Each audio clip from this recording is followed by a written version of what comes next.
Hey there, I'm Tracy Rigdon, and this is the Contrast Project Lounge podcast.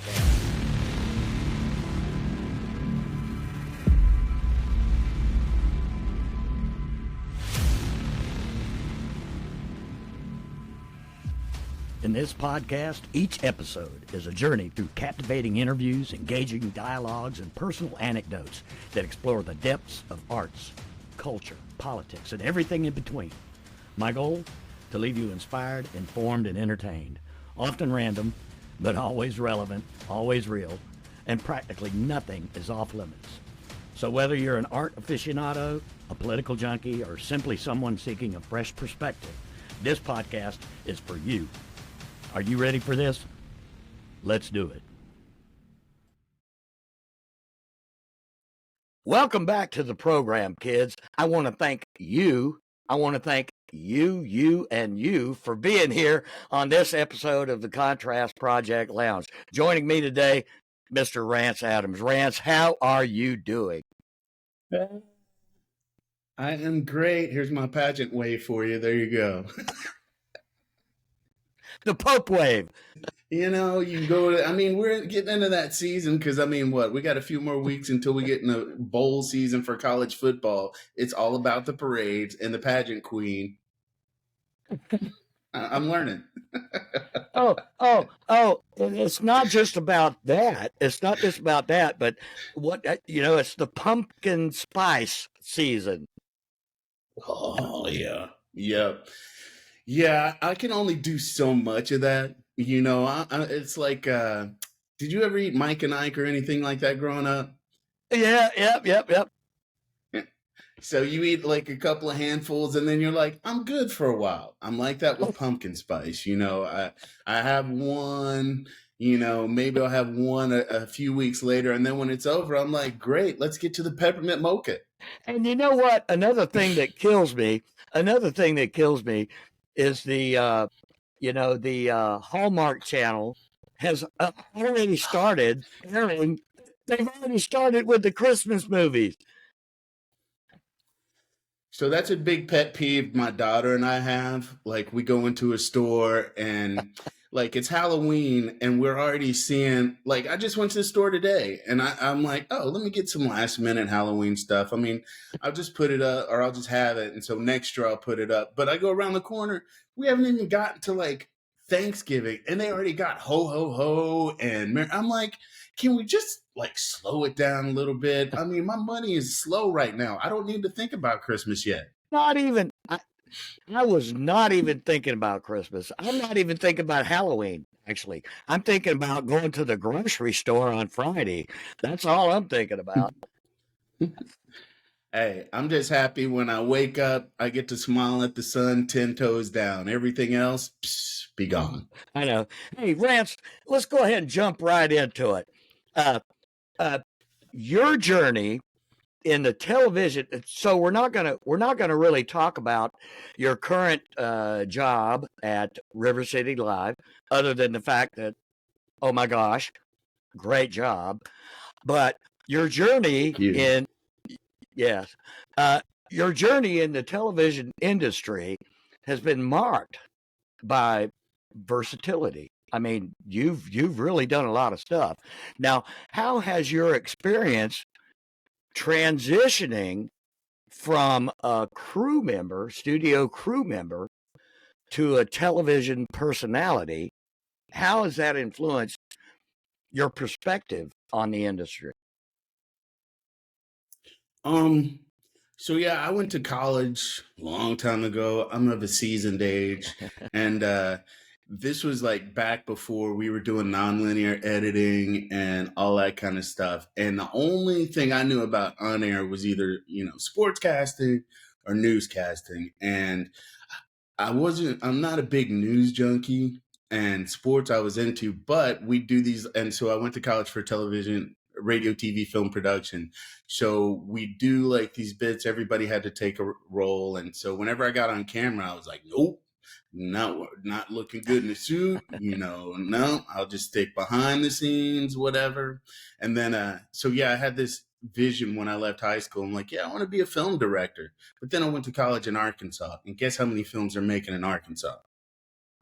So We're t- we're I talking actually about did the get to. crops. So I mean, I did get to work on a few indie projects and whatever shorts, but yeah, when I left, I was just like, I didn't really have a direction, and so went back to Dallas for a bit, got a job back in Little Rock where I went to college, and was just working studio news crew, and was doing that, and for a year and some change. And then all my buddies that were a year behind me that I played soccer with in college, they all graduated. And I'm like, oh, y'all are leaving? All right, I guess I'm leaving too. So, so I was actually out of TV for a bit. Then I got back into it in Dallas and was still doing stuff behind the scenes. And I was working in the studio crew for the CBS affiliate down there, KTVT. And one of the guys I've worked with in a different department previous was like, "Hey, I'm putting together this extreme or skateboarding show. You know, would you be up to audition for host?" I'm like, "Okay, sure. I don't know." And so it went, and I got the gig, and I think it was because I was free. And Yeah. but first couple of episodes first couple of episodes, I had no clue what I was doing. I mean, I still don't if you really look at it, but like I went in, and this is an extreme sports show, and I'm like straight edge, like, hey, we're here at Eisenberg Skate Park, we're gonna have a great time interviewing. So I worked with a guy in the studio crew, and he's like, yeah, that guy on TV, I don't like him. I like the guy that is bopping around in the studio having a good time. Because I used to just always hear music in my head, and I was singing and whatever. And I'm like, take it up. And he's like, yeah. So ever since then, so obviously I do know how to go big. But to answer your question and the scope that you put it out there, I think being part of a studio crew and then producing, and then I edit and I shoot, and then I transition into hosting, it's just given me a perspective where I know basically what everybody wants, what their goal is. And you hear stuff about people being divas on this, that, or whatever. And I'm like, no, man, I know what you want. I know what's going to make our process efficient, get us the best product, get us out of here, and get our money. Yeah, yeah, yeah. I personally part-time occasionally. I work with stage crews. And it's a rewarding experience. Sometimes it's a heck of a lot of work. Dragging cables, unloading trucks. I'm talking about stage work. I'm talking about, working for Mm-hmm. concerts and working at the stadium and, stuff like that. So it is a lot of work behind the scenes that a lot of people don't see. But when it comes all together, it's like you say, rewarding. When it comes together and your production comes off, even if there's little kinks, but if it's flawless, whatever, the production's got done, the crowd enjoyed it and stuff, you're like, man, I did that. I was Yeah, part of yeah. that. And so I enjoy that aspect of things too. Yeah, I've been a part of setting up. Well, I would say in my memory, one of the things that just blew my mind was setting up those enormous digital screens. Uh, I, I, I, I've been on cruise setting up those enormous digital screens for like stadiums and conventions and stuff like that, and it just blows my mind. Growing up in the music industry, we used to worry about running a snake for a bunch, like 6 or 7 microphones, and and and, and Yep. to and to be involved in something like that is just mind blowing. Well, I mean, and think about the evolution of concert going. Like, I mean, I think we're in that same wheelhouse where we used to go to wherever it was, Sears or whatever, Ticketmaster. You'd wait in line, you'd make some friends. Sometimes you'd end up at a concert. It's like, oh, I met them in line. Let's meet up. We didn't have cell phones, but and then thinking Yeah. of video boards, like, yeah, going to a concert, you always raced to the front GA to get closest to the stage. And if you're going to be in the pit or whatever, now it's like, you know what? I'll pay a little less or maybe even a few more. I'll sit back. I can watch a concert on the big screen. So it loses some of its shine like that, but it is Yeah, what it is. yeah, But yeah. yeah, running cables for that, bro, you got me. I know. I'm thinking, you mentioned that a minute ago, and I'm thinking about this whole Taylor Swift thing, and marketing genius. I'm not a big Taylor Swift fan, but she's not terrible.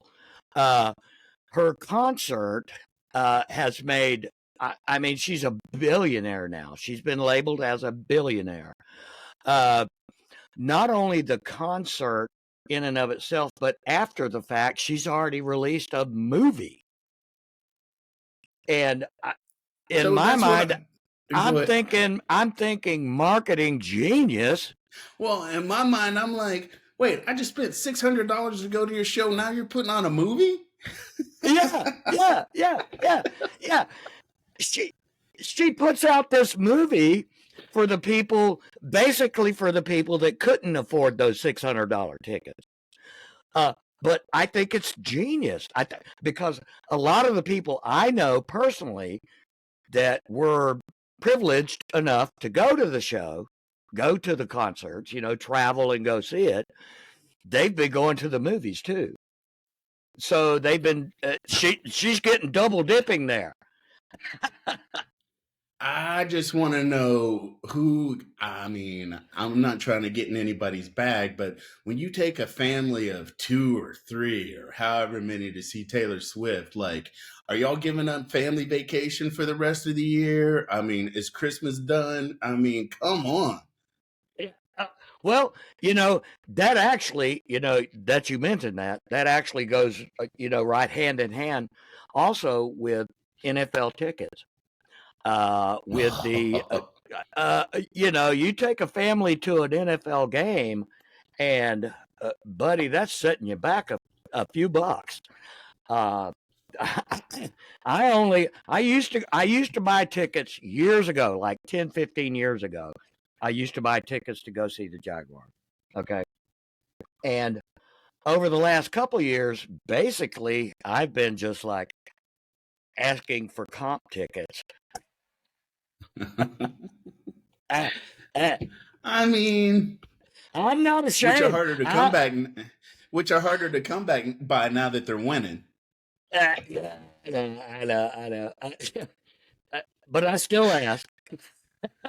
Oh, hey. Now, Now I'm gonna rein it in just a little bit. Now I know we sound like those dudes. Like, you remember when we were growing up?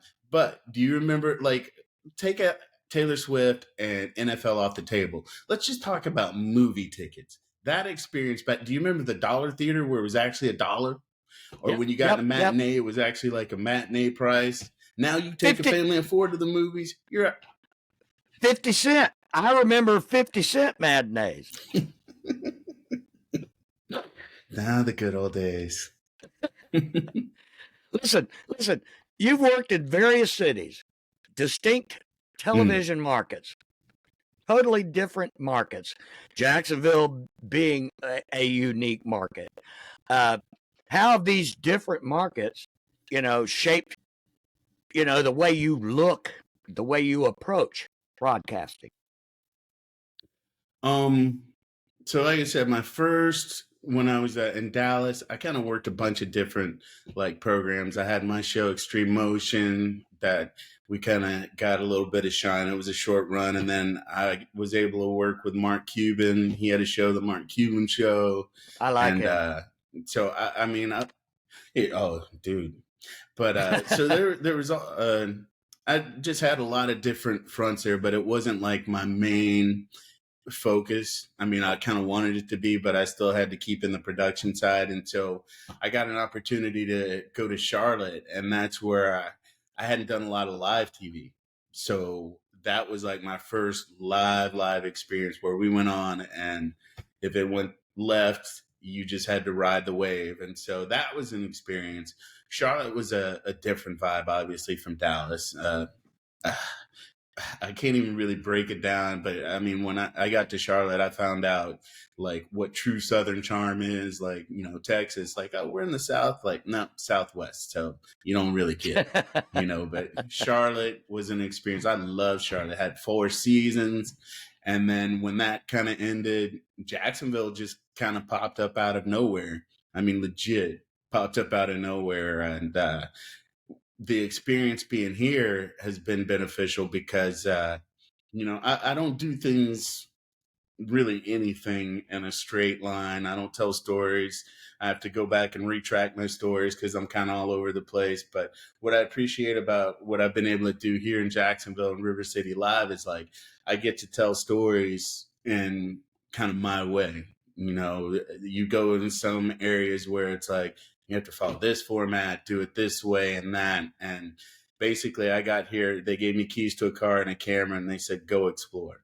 So that's been fun for me because back in Dallas years ago when I was in Dallas, I started a website where I was kind of doing stuff in the same vein, but I didn't know what I was doing, and so, but I always had the thought that, people are moving away from TV, everybody, tablets hadn't taken over and phones to the level that they have now, but it's like, it's coming. And then again, that was a side hustle. I had to let that go. And then coming here, I'd already built kind of a foundation doing that, but I learned how to tell a story, make it interesting, give all the good information, but still do it my way and kind of entertain in the same vein. So I've just feel like I've grown every location, learned more, and it's been fun. Well, I think, with talking about markets, Jacksonville is a unique market, and things are ever changing in broadcasting, particularly in podcasting. There's a new podcast posted almost every 30 seconds. And, I mean, people are just coming out of the woodwork and doing it, because, you could buy a mic and just start talking, and there's some good ones and there's some bad ones and there's some ones that are hung out. This one here, this particular podcast is going into its 5th season, and I'm pretty proud of it. I bring on people to talk about not only local stuff like Jacksonville, the Jacksonville market, North Florida, that kind of thing, politics, arts, culture, that kind of thing. Let me ask you a question going forward on that. It can also be challenging. What have been some of the most memorable moments and hurdles that you've encountered while hosting or co-hosting shows like this, or like the ones that you're doing currently with River City Live?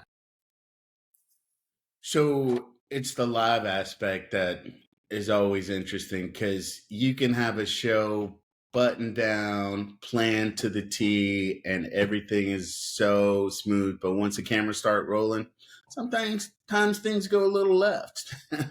And so, so in our current situation, we're a little bit of a smaller group. And so we're having to learn how to adjust on the fly with live TV. Like that's been the most interesting thing and been a nice little learning curve to understand like if something fails or is about to fail, we can figure out a way that more often than not, most people at home will never know we had an issue.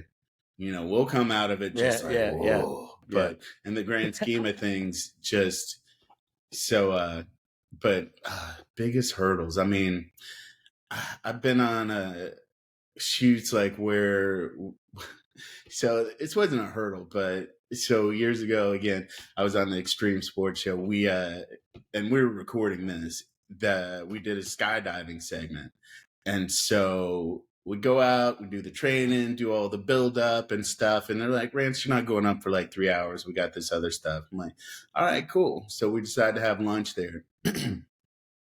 For whatever reason, Rance orders a chili cheeseburger. Why? I don't know.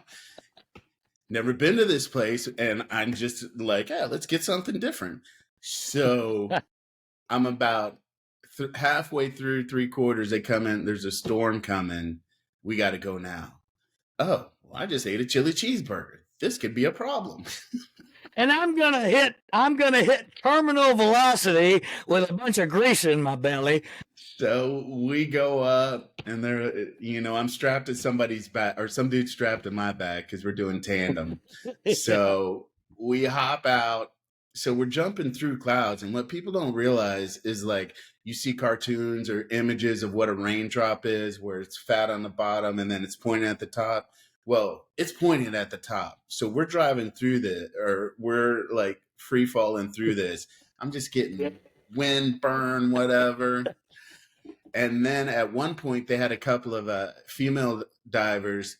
They're coming in. They're supposed to kiss me on the cheek. We got a guy filming me. They're supposed to kiss me on the cheek. I have no idea what's going on. I'm like swatting at these people and stuff. So we get to the float and the parachute opens and we're looking out. Oh my gosh, this is gorgeous. This is an amazing experience. And then we hit a wind drift. The wind gave out. We dropped like 10 feet like that before it caught. I did not puke. That close. That close. Damn close. So, but my point being is like, when it comes to the experience that I had, I mean, that one was a funny one. We've had some where, I mean, a whole show was shut down in the middle and we just went black. And it's like, all right, guess we're wrapped today.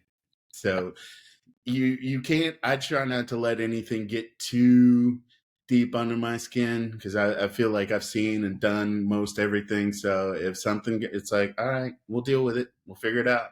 No point over stressing because a lot of times it's beyond your control. Absolutely. It comes and goes, with people in the media. You do get to see a lot of stuff and you do get to experience a lot of things that sometimes the rest of the public does not experience unless they see it on TV, unless they see you doing it. One of my favorite thing basically is I I'm an insomniac.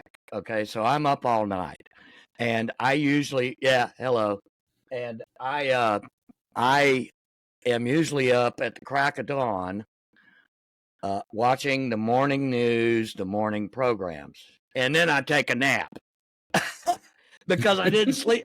Yeah, because I didn't sleep all night, So I catch the morning news, and the morning programs, River City Live, and then I traipse on back upstairs and throw myself in the sack.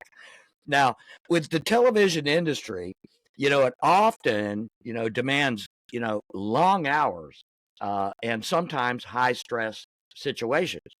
So, how do you maintain a balance between your work life and your personal life? And what advice would you give, would you offer, to others in similar, professions? I mean, the hardest thing, and I actually had a thought, I didn't even know this was going to come up, but yeah, finding that balance. Like I do the show, my daughter and my mom, they're in Texas, so I don't really have a day to day, that I have to worry about. Like, so whatever I'm saying now doesn't carry the same weight as somebody that's got a family they're looking out for, and they have to spend time with. Like, so I do a lot of free flowing, like with what I do, my schedule. So I do our show, and then I DJ and do some other stuff on the side. So at one point in the middle of last week, I realized that I had been going for like a month straight. Like maybe a day I didn't do anything here or there, but it's like, so Thursday night I had a long Thursday night I had a long day, Friday I had a long day, and by the end of it I was like, I got to tap out, and I ended up disappointing some people I was supposed to hang out with, but it was like, I just need to. So people see me on social media, they're like, oh, he goes and goes and goes, but when I don't go, like, I shut down, let's just say Saturday morning at 1. I had 5 conversations throughout the weekend until we talk now. So I just, Yeah. so the big thing is trying to find space wherever it be. Like, I'm big on meditating. Go take 10, 15 minutes to yourself, even if it turns into a power nap, but go recharge yourself, shut everybody else out. Cause I mean, we get peopled out sometimes. So shut it down and just try to find a few minutes for yourself. But like, I was thinking before we came on about, like, we're in this weird dynamic where we're about self-care, but we also have this thing where people are super into themselves. So how do you balance that when it's like, this is my self-care and not me just being selfish? So we're Yeah. in it. The balance is really tough, but like Yeah. I said, my situation, it's just kind of me, so I just do me.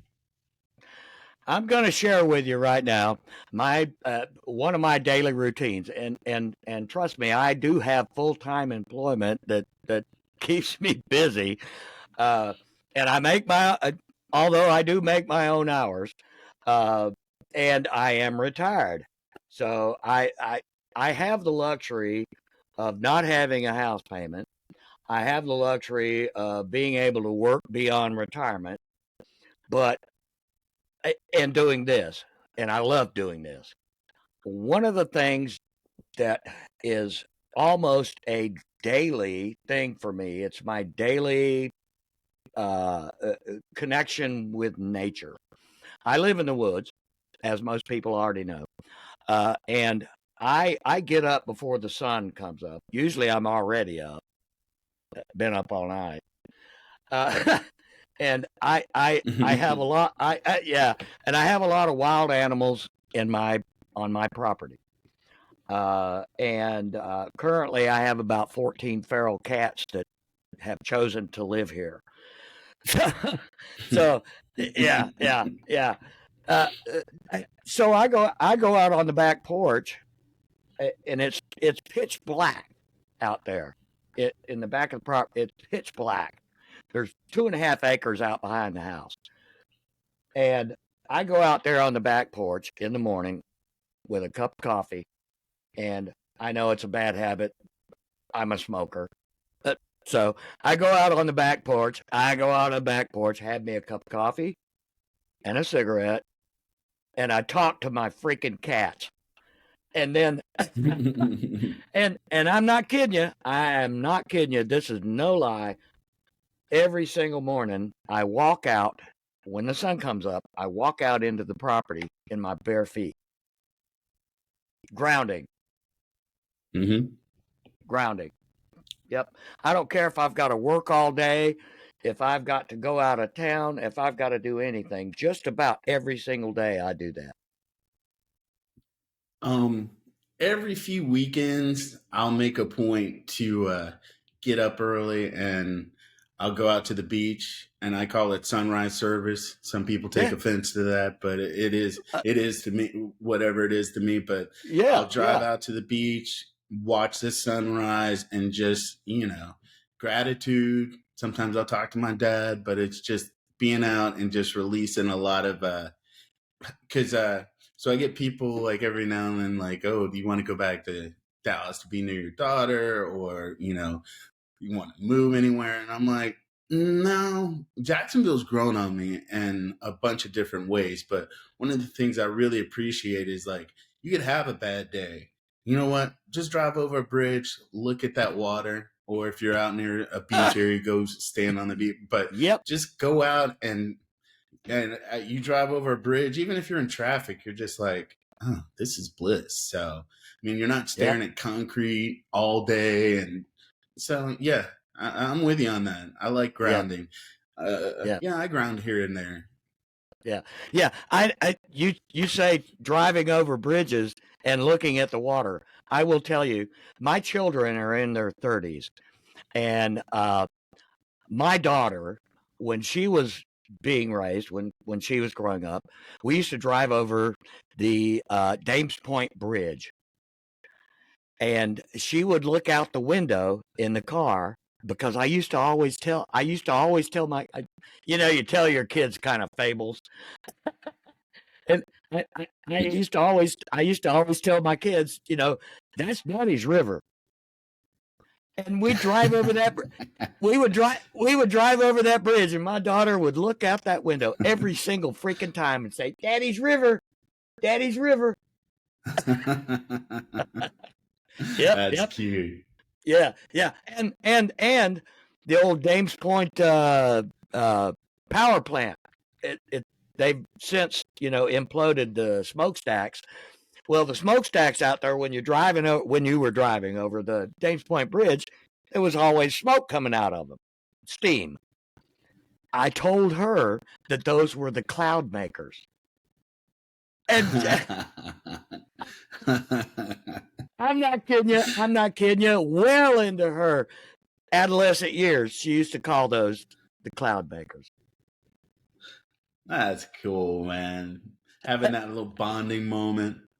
Yeah. Little moment.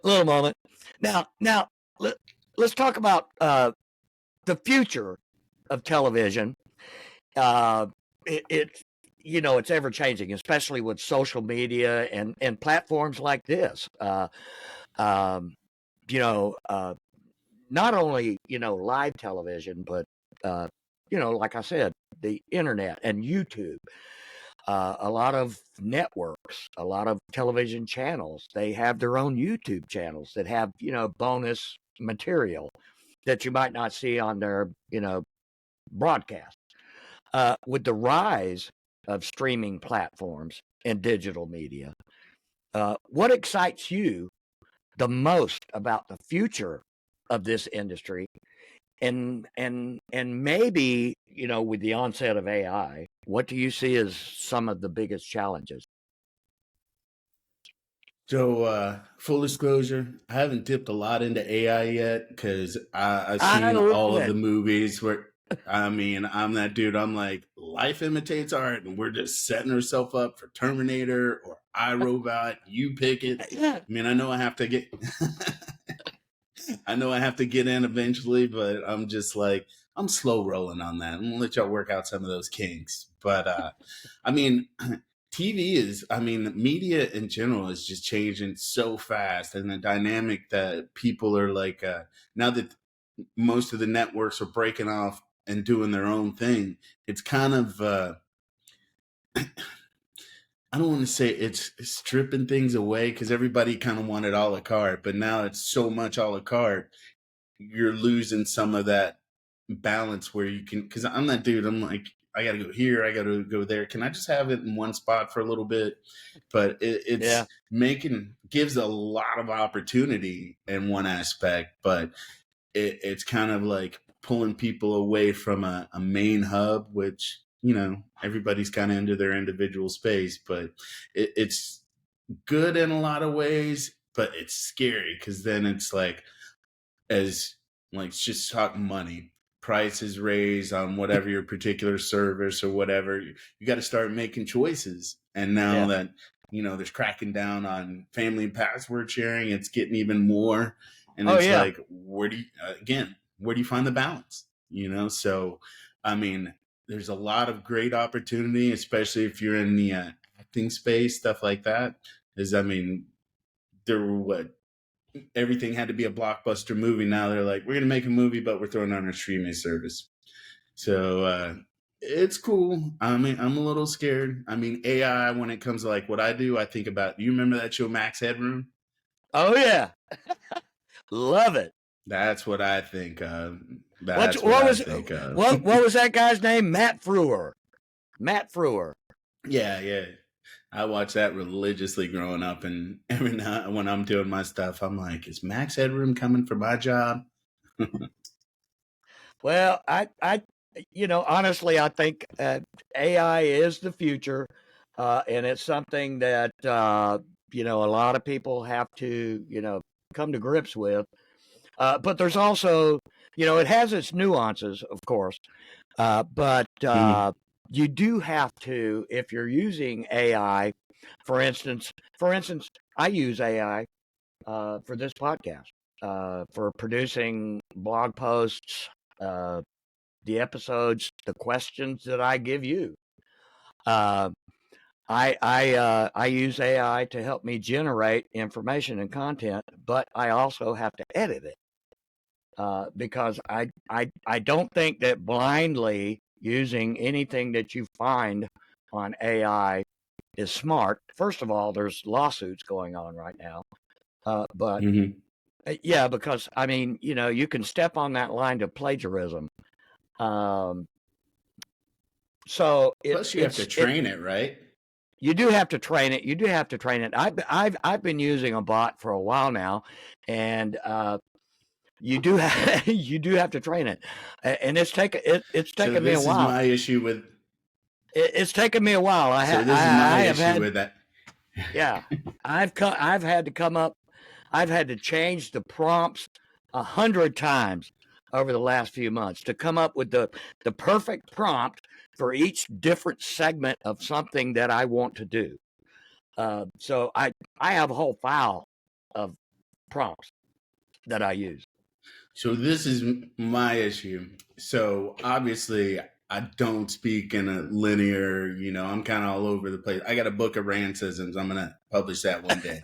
If AI can figure out how to talk like I do, it's going to be a problem. Well, you bring up a good point. AI cannot talk in a human voice. It cannot talk in a first-person voice. It gleans the internet for stuff that's already published, and it gives you things that have, like I said, already been published, and they're in a flat format. So if you're using AI for content, not for art, like that one art, what is it, Midjourney. That's fantastic. That's a fantastic program too. However, you're still stepping on copyrighted material. So I mean, for somebody that writes, you got to be careful. You got to be really careful when you use it. It is, in my opinion, it's better than Google, but you still got to be careful. You got to be careful. You got to be careful. Noted. Yeah. All right. I tell you what, we've had a great time here. I got one last question for you. Come on. I got one last question. When you're cooking Spam, your favorite recipe is what? I grew up eating Spam. But I threw you a curveball, didn't I? But the way I ate Spam growing up is not the way I would eat Spam now. I would make it blackened, and I've got some Filipino friends that have shown me some ways to enhance it. So yeah, I'd blacken it, throw a little whatever kind of soft egg on it, and a little bit of a carb to give it some fluff. But yeah, growing up, my dad would just fry it and throw it like, here's a salt patty, have at it. Well, Spam, you mentioned Filipino. Spam is considered a delicacy in many island nations. But they know how to cook it. So that's all I'm saying. Yeah, and I used to date a Guamanian woman, and they're big on Spam and red rice. And I got to tell you, oh yeah, she used to cook a mean Spam and red rice. I mean, like I said, if somebody knows what they're doing with it, God rest his soul. My dad, he could cook, but there's some stuff he would make that now I'd be like, that's shameful. Don't do that. Let's not do that. And I always thought there was just, the regular Spam, and I swear to God, I went to the store this morning, I went grocery shopping, and Spam now has Spam with jalapenos in it, Spam with bacon bits in it, Spam maple smoked Spam. Yeah. We're going next level. We're going gourmet spam. It's over now. It's over. Rance, I tell you what, I've had a wonderful time talking to you today. Thank goodness that you were able to make it with us, and you're welcome back on this program anytime. I hope you have a wonderful day. Thanks so much for having me, and I enjoyed the combo, and I will definitely be back. Absolutely, absolutely. You know, I'm just going to flood your emails now. Come on with it. I'll see if I can bring some more friends. We'll make it a big party. Yeah, let's do that. Let's do that. All right. We'll see you next time, brother. You have a good one, man.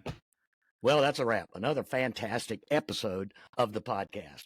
You can find us on all the social media platforms, wherever you surf, Facebook, Instagram, Twitter X, Threads, wherever. Don't forget to like, share, and comment.